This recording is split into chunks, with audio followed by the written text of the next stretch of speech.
வணக்கம் நண்பர்களே. இன்றைய தினம் பட்டம்புதூர் அருள்மிகு ஸ்ரீ ராஜகாளியம்மன் தரிசனம். இன்றைய தினம் சுக்கிரவாரத்தை முன்னிட்டு அம்பிகைக்கு சிறப்பு அபிஷேகம் நடைபெற்றது. துலா மாத கடைசி சுக்கிரவாரம் சிறப்பு அபிஷேக பூஜைகள் நடைபெற்றது. இன்றைய தினம் அம்பிகைக்கு புது வஸ்திரம் மற்றும் ஆபரணங்கள், கிரீடம், புல்லாக்கு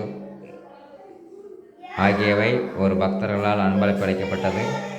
அம்பாள் இந்த கிரீடத்திலையும் ஆபரணங்களிலும் எப்படி இருக்காங்கிறத கமெண்ட் பாக்ஸில் கமெண்ட் பண்ணுங்கள். இப்போ தான் நம்ம சேனலை ஃபஸ்ட் டைம் பார்க்குறீங்கன்னா ஸ்ரீ ருத்ரா அருள் யூடியூப் சேனலை சப்ஸ்கிரைப் பண்ணிக்கோங்க. லைக் பண்ணுங்கள், ஷேர் பண்ணுங்கள், கமெண்ட் பண்ணுங்கள்.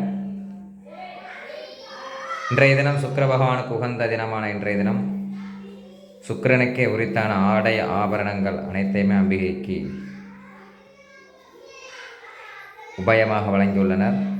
இதேபோன்று சுக்கிர பகவானின் அருள் பெற அனைவரும் அம்பிகையின் ஆலயம் வந்து அம்பிகையை தரிசித்து 16 நெய் தீபம் ஏற்றி வழிபட சுக்கிர பகவானின் அனுகிரகம் கட்டாயமாக கிடைத்து அனைவருக்கும் ஆடை ஆபரணங்கள், செல்வ செழிப்புகள் ஏற்படும் என்பதை